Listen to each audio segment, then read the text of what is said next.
Hello guys, આજે મારી વાલીનો birthday છે એટલા માટે બર્થડે વિશ કરવા માટે હું રાત્રે 12 વાગે એના માટે કિટકેટ અને ડેરી મિલ્કનો બુકે લાવ્યો હતો. મેં બુકે એને સરપ્રાઈઝથી આપ્યો તો ખૂબ જ ખુશ થઈ ગઈ.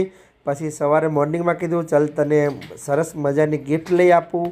પછી અમે લોકો બંને ગિફ્ટ લેવા માટે જઈ રહ્યા છીએ. આપ જોઈ શકો છો એ લિફ્ટમાં અમે બંને બેઠા લિફ્ટમાં નીચે જઈ રહ્યા છીએ. પછી એક વસ્તુ ભૂલી ગયો હું તો પાછી ઉપર લેવા માટે ગઈ અને હું નીચે એક્ટિવા ઉપર ઊભો હતો અને પછી થોડી વાર પછી એ વસ્તુ ઘર કરવાનું ભૂલી ગઈ, લોક કરીને આવીને પછી અમે લોકો જ્વેલર્સની દુકાને ગયા. જ્વેલર્સની દુકાને સરસ મજાની એમને મનગમતી મેં ગિફ્ટ લઈ આપી. પછી અમને લાગી ભૂખ તો અમે લોકો પછી બર્ગરની દુકાન જોઈ ગયા અને ત્યાં અમે લોકો બર્ગર ખાવા માટે ગયા. એમનું બર્ગર એમને ફેવરિટ છે એટલા માટે અમે બર્ગરનો નાસ્તો કર્યો અને ખૂબ જ એન્જોય કર્યો.